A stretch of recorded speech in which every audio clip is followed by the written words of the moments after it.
प्यारे बच्चों, आज मैं गणित की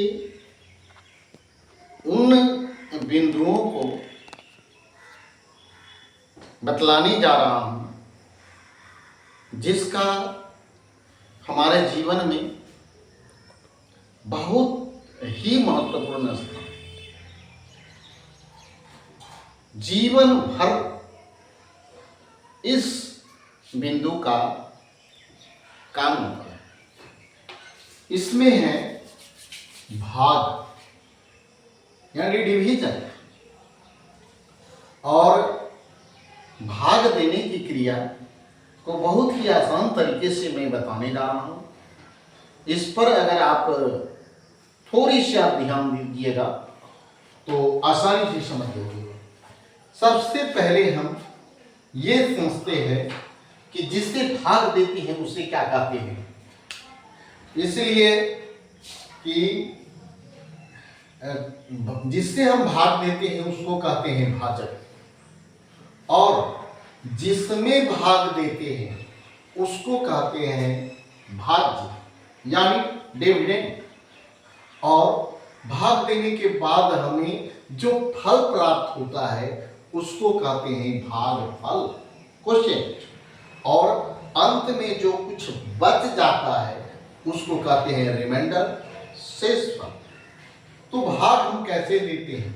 एक साधारण 2 से भाग देने की क्रिया हम स्टार्ट करते हैं। सबसे पहले 9 में देंगे, 2 चौका 8, घटाने के बाद बच गया 1, फिर अगला अंक उतारे 8, 2 नमा 18, इसका काम खत्म हो गया। अब हम उतारे अगला अंक 7, 2 तिया 6, 3 बार हो गया। फिर यहां घटाने के बाद अगला अंक है 6, और 6 उतारने के बाद 16 हो गया, 2 8 16। फिर उसके आगे अगला अंक 5, 2 चौका 2 दूना 4, फिर उसके अगला अंक है 4, यहाँ 4 उतारे तो 14 हो गया, 2 सत्ते 14, क्योंकि 2 का 2 7 बार करेंगे तभी 14 होगा, इसलिए 7 को यहाँ लिखे और अगला अंक 3 उतारे यहाँ। फिर 2 1 2, 3 के ऊपर 1 लिख दिए और अगला अंक 2 उतार दिए यहाँ, 12 हो गया, 2 6 12, तो 2 के ऊपर 6 लिख दिए और 12 के नीचे पुनः 12। अब ये दोनों कट गए। अगला अंक है 1, 1 में 2 से भाग लगेगा नहीं, इसलिए हम यहाँ 0 देते, क्योंकि 0 देने का सिस्टम है कि अगर हम भाज्य में से एक अंक उतारते हैं, अगर वह लास्ट का अंक है तो नहीं भाग लगने पर 1 0 देते हैं। दूसरा अंक उतारने के बाद भी अगर भाग नहीं लगे तो 1 और 0 देते हैं, और यह 0 देने का सिस्टम आगे की ओर ऐसा ही होगा। तो इस तरह से हमें भाग देने की क्रिया हो गई। अब हम कैसे जांचेंगे कि हमारा बनाया गया भाग सही है या गलत? इसके लिए सूत्र है भाज्य बराबर भाजक गुणे भागफल जोड़ शेष। भाज्य है हमको ये 9 8 7 6 5 4 3 2 1, और भाजक है 2 गुणे भागफल है ये 4 9 3 8 2 7 1 6 0। अब 2 से जब हम इसमें गुना करते हैं तो ये प्राप्त होता है, और जोड़ 1 का जोड़ 1 लिखिए, और जब हम 1 0 में जोड़ते हैं तो 1 होता है। अब 2 3 4 5 6 7 8 9 जैसे तैसे।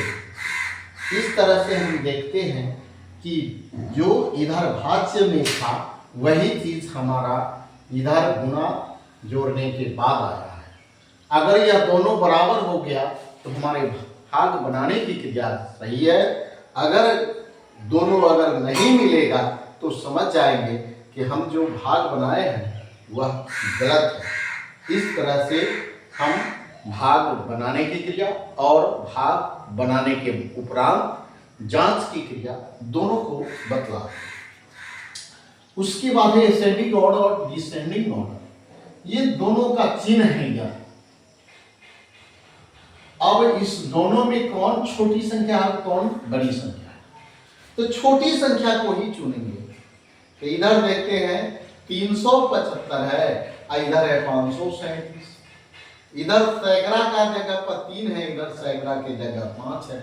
इससे ही पता चलता है कि इधर वाला छोटा है, यानी इधर वाली संख्या छोटी है। तो हम इधर 3 का यानी ये नोक निकाल दिए इधर। इसमें देखते हैं सैकड़ा 7, सैकड़ा 7, दहाई 6, इसमें भी दहाई 6 है, लेकिन इकाई 5 है और इसमें इकाई 3 है। इसका मतलब हो गया कि इधर की संख्या छोटी है, इसलिए हम उधरे नोक निकालेंगे और इसी दोनों के आधार पर आरोही क्रम और अवरोही क्रम में सजाते हैं। एक दी गई संख्या है, उसको आरोही क्रम में हम कैसे सजाएंगे, तो सबसे पहले माइनस वाला जो होता है वह सबसे छोटी होगा, ये लिख दिए। उससे बड़ी है 123, 123, उससे बड़ी है 213, 213, उससे बड़ी है 312, 312 लिख दिए, और सबसे बड़ी है 321। और इस तरह इसको बढ़ते क्रम में, यानी धीरे धीरे बढ़ा दिए, तो इसको कहते हैं बढ़ते क्रम। दूसरा नाम हो गया अवरोही क्रम, और अंग्रेजी में कहेंगे असेंडिंग ऑर्डर।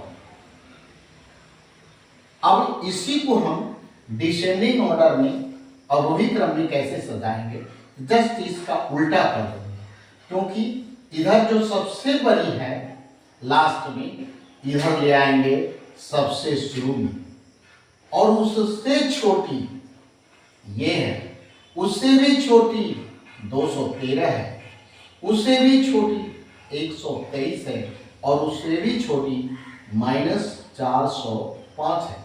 यानी इसमें धीरे धीरे घटाते गए तो घटते क्रम, इसमें धीरे धीरे बढ़ाते गए तो बढ़ते क्रम, बढ़ते क्रम को ही आरोही क्रम और घटते क्रम को ही अवरोही क्रम। इस तरह से असेंडिंग ऑर्डर और डिसेंडिंग ऑर्डर दोनों के बारे में जानकारी दी। और एक सवाल अगर प्रैक्टिस करते हैं तभी हम अनेक सवालों को हल कर सकते हैं, इसीलिए पहले एक उसके बाद अनेक, और जो संख्या छोटी हो उधर की ही ओर नोक निकालेंगे, तब हमारा बिल्कुल सही रहेगा। आज मैं इन्हीं बातों के साथ आपसे विदा लेता हूँ। जय हिंद, जय भारत।